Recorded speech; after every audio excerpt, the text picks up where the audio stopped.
Ukraine ने रूस के 5 एयरबेस जला डाले।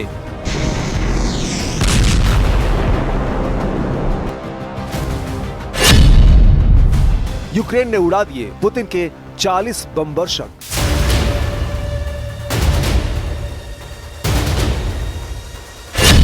यूक्रेन ने रूस के एटमी गोदाम को बर्बाद किया।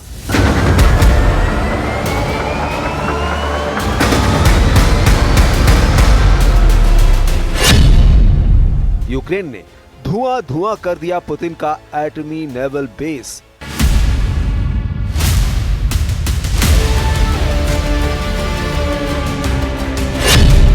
जेलेंस्की ने क्रॉस की रेड लाइन, परमाणु युद्ध शुरू।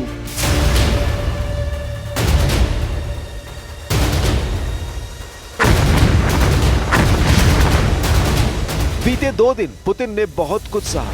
ड्रोन की मार, मिसाइलों के हमले, जंगी जेटों से बरसे बारूद की आग, लेकिन रूस के एटमी हथियार पर हुआ हमला सारी हद से आगे की बात है। पुतिन को इसका अंदाजा भी नहीं था। यूक्रेन ने रूस के एटमी ठिकानों को तबाह कर सबसे बड़ी गलती कर दी।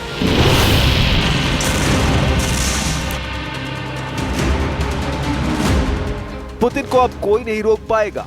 पुतिन पलटवार करने जा रहे हैं। पुतिन ऐसा बदला ले सकते हैं जिससे पूरी दुनिया दहल जाएगी। पुतिन परमाणु धमाके का ऐलान कर रहे हैं। पुतिन ने यूक्रेन और उसके मददगार दुश्मनों को भस्म करने की प्लानिंग कर ली है।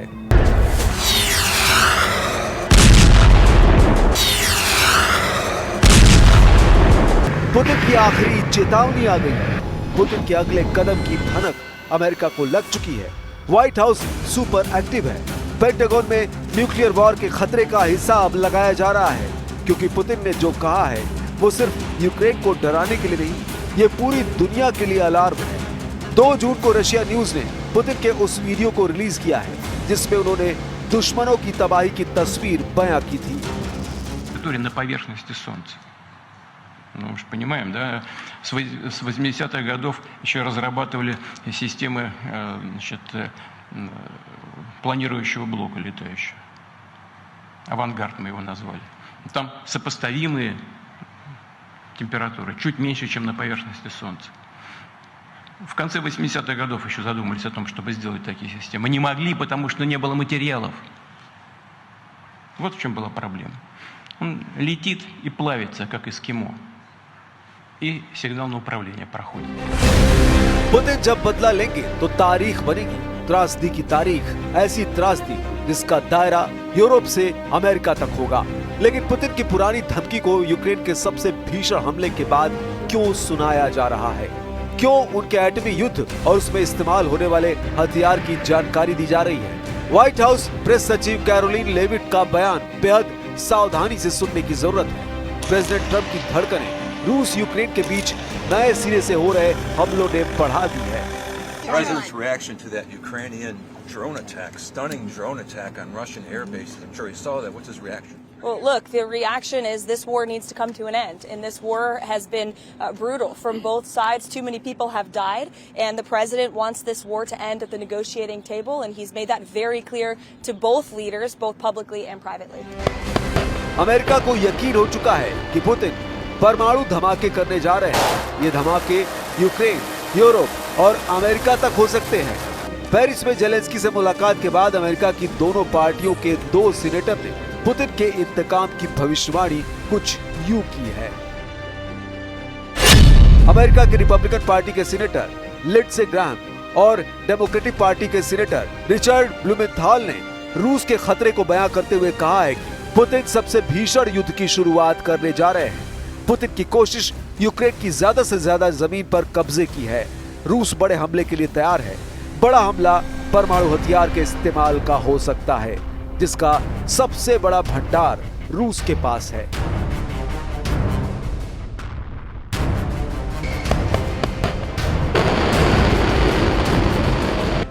यानी तुर्की के इस्तांबुल में शांति वार्ता का दांव ट्रंप के लिए घातक साबित हो रहा है, जहां पुतिन को शांत करने के बजाय भड़का दिया गया है। शांति वार्ता विफल होने के बाद यूक्रेन और रूस एक दूसरे पर पूरी ताकत से टूट पड़े हैं।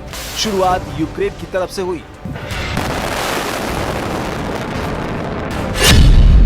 यूक्रेन ने रूस के 5 एयरबेस उड़ाकर पुतिन का $7 अरब का नुकसान एक झटके में कर दिया।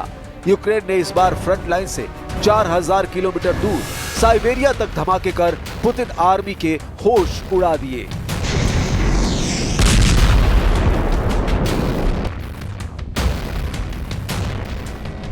जेलेंस्की ने रूस पर इतना बड़ा हमला किया, वो भी बिना ट्रंप को बताए। पश्चिमी मीडिया रिपोर्ट्स के मुताबिक पुतिन की सेना पर बैक टू बैक फायर करने के बाद अब जेलेंस्की ने ट्रंप से गुहार लगाई है। द कीव इंडिपेंडेंट ने बताया कि जेलेंस्की ने सेना प्रमुख को अमेरिका भेज दिया है। इस बीच तुर्की के राष्ट्रपति एर्दोआन ने जेलेंस्की को बड़ा ऑफर दिया है। एर्दोआन ने सुपर 4 लीडर की मीटिंग करवाने का वादा किया है, जिसमें ट्रंप, पुतिन, एर्दोआन के साथ जेलेंस्की शामिल होंगे। Мав розмову з президентом Туреччини Ердоганом. І дійсно від нього був сигнал, як я відношусь, якщо буде зустріч 4 лідерів. Він, президент Америки, Путін і я. Я йому сказав, що зустріч на рівні лідерів я підтримую, тому що у мене враження, що припинення вогню без нашої зустрічі не буде. एर्दोआन के अब तक के सभी वादे हवाई साबित हुए हैं। इस्तांबुल वार्ता से युद्ध खत्म होने के बजाय ज्यादा विस्फोटक हो गया है। यूक्रेन ने रूस में घुसकर जो हमला किया, उसमें पुतिन आर्मी को भारी नुकसान झेलना पड़ा है। यूक्रेन की ड्रोन स्ट्राइक में रूस के करीब 1100 सैनिकों की मौत की खबर है। रूस को कुर्स्क और सुमे में सबसे ज्यादा नुकसान हुआ है। 3 जून से पहले गुजरे 12 घंटे में रूस के 12 प्लेन और 7 टैंक भी ध्वस्त हो गए हैं। पुतिन को बातचीत के टेबल पर लाकर जिस तरह का युद्ध भड़काया गया, उसने न्यूक्लियर वॉर का माहौल बना दिया है। इसका खतरा नेटो फोर्स को भी लग गया है। नेटो सदस्यों के सभी रक्षा मंत्रियों की हाई लेवल मीटिंग में पुतिन से मिल रहे एटमी थ्रेट पर मंथन होना है। 5 जून को ब्रसेल्स में नेटो फोर्स फिर से एकजुट होने का मैसेज पुतिन को देने जा रही है। प्रेसिडेंट जेलेंस्की लगातार नेटो चीफ से संपर्क में है। У нас була зустріч з генсеком НАТО, нас запросили на саміт НАТО. Я думаю, це важливо. Зараз міністр Сибіга буде зі своїми колегами розмовляти щодо інфраструктури і які можуть бути результати з цього саміта в Гаазі. नेटो की गोलबंदी, अमेरिका का सुपर एक्टिव होना और पुतिन की चुप्पी सब एक ही बात का इशारा कर रहे हैं कि रूस बहुत बड़ा पलटवार करेगा। पश्चिमी मीडिया में आशंका जताई जा रही है कि यूक्रेन युद्ध में अब पुतिन के सबसे विध्वंसकारी हथियारों के धमाके शुरू होंगे। सबसे ज्यादा चर्चा पुतिन के शैतान कहे जाने वाले हथियार की है। रूस की परमाणु हथियार ले जाने वाली RS-28 सरमट और सैटर्न 2 जैसी खतरनाक मिसाइलों के वॉर जोन में एंट्री की अटकलें लगाई जा रही है। ये न्यूक्लियर मिसाइलें रूस ही नहीं, दुनिया के सबसे विनाशकारी हथियार कहे जाते हैं। रूस की सैटर्न 2 मिसाइल को उसकी विनाशकारी क्षमता के लिए नेटो फोर्स शैतान नाम देती है। सैटर्न 2 इंटरकॉन्टिनेंटल बैलिस्टिक मिसाइल है जो कई परमाणु हथियारों के धमाके एक साथ करती है। सैटर्न 2 में एक साथ 15 से 16 न्यूक्लियर वॉरहेड लोड हो सकते हैं। वहीं RS-28 सरमट मिसाइल सैटर्न 2 का अपग्रेडेड वर्जन है, जिसकी रेंज 13,000 से 16,000 किलोमीटर तक है, जिसकी वजह से सरमट को रूस की सबसे शक्तिशाली मिसाइलों में से एक कहा जाता है। धरती पर एटमी प्रलय लाने वाली मिसाइलों का सबसे बड़ा जखीरा पुतिन के पास है, मगर ये मिसाइलें अब तक हथियार गोदाम से बाहर नहीं निकाली गई। जिस एक न्यूक्लियर मिसाइल से पुतिन ने अब तक बारूदी धमाका किया, वो आर्सेनिक है, जिसकी उन्होंने बेलारूस में तैनाती कर दी है। 5 से 6 न्यूक्लियर वॉरहेड के धमाके करने वाली आर्सेनिक की रेंज 5,000 किलोमीटर से ज्यादा की है। आर्सेनिक मिसाइलों का पहला ट्रेलर पुतिन ने गुजरे साल नवंबर में यूक्रेन के नीपर शहर में दिखाया था। तब आर्सेनिक से बिना एटमी वॉरहेड के हमला किया गया था। आर्सेनिक के धमाके के बाद पुतिन ने भाषण देकर दावा किया था कि आर्सेनिक के हमले को रोकने की ताकत किसी हथियार में नहीं। रूस ने आर्सेनिक की बौछार यूक्रेन के स्टार्म शैडो मिसाइल के बदले में किया था। जेलेंस्की ने तब जो कहा था वो बात शायद अब सच होने वाली है। Північній Кореї.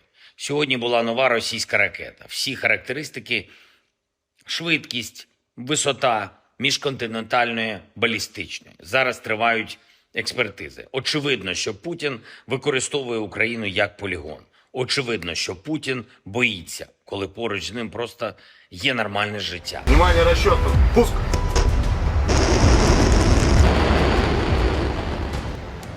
पुतिन ने अभी इंटरकॉन्टिनेंटल मिसाइल का ट्रेलर भर दिखाया था। पुतिन की जिस इंटरकॉन्टिनेंटल मिसाइल का टेरर फैला है वो महाविनाशकारी बताई जाती है। RS-26 रूबेज रूस का एक mobile ground ballistic missile system है जिसे RS-24 यार्स से लिया गया है। मिसाइल पर 2006 से काम शुरू हुआ था। पहली बार 2011 में इसे टेस्ट किया गया। 40 से 50 टन वजन के साथ ये मिसाइल 6000 किलोमीटर तक मार कर सकती है। यानी रूस इस मिसाइल की मदद से अमेरिका की जमीन पर हमला कर सकता है। मिसाइल को साल 2017 में रूसी सेना को सौंपा गया। Наш божевільний сусід вкотре показав, який він насправді, як він зневажає і гідність, і свободу, і взагалі життя людей. І як він боїться. Боїться настільки, що застосовує вже нові ракети. І шукає по світу, де б ще знайти зброю. रूस की मिसाइल से बचने के लिए अमेरिका ने यूक्रेन को एंटी पर्सनल लैंड माइंस दी। अमेरिका की दी लैंड माइंस को रूसी आर्मी का काल कहा गया।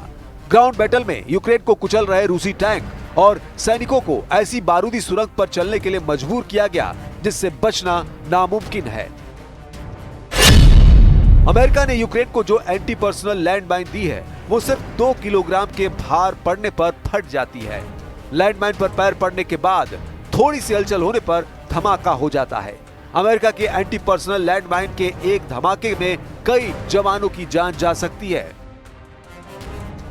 यानी जमीनी युद्ध में रूस को परास्त करने के लिए सुपर पावर यूक्रेन को फुल सपोर्ट देता रहा, मगर पुतिन की एटमी मिसाइलों का तोड़ दुनिया में किसी के पास नहीं है। रूस के एटम बमों का जवाब भी किसी के पास नहीं। पुतिन के न्यूक्लियर गोदाम में फादर ऑफ ऑल बम कहे जाने वाला परमाणु हथियार है। 7100 किलो का ऐसा बम जिसके धमाके से 44 टन TNT की ताकत की तबाही मचती है। द सन के मुताबिक रूसी टेलीग्राम साइटों पर पुतिन समर्थक Z चैनल्स की ओर से अक्टूबर 2024 में इस बम के टेस्टिंग का दावा किया गया था।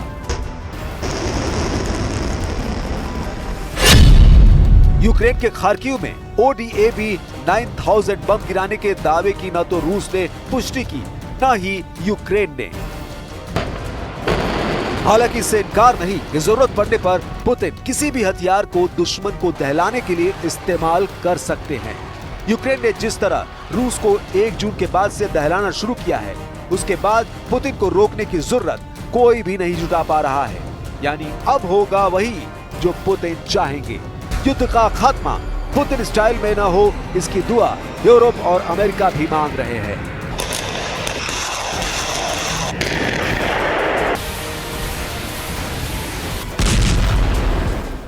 और रुकेंगे बहुत छोटे से ब्रेक के लिए, बने रहिए हमारे साथ।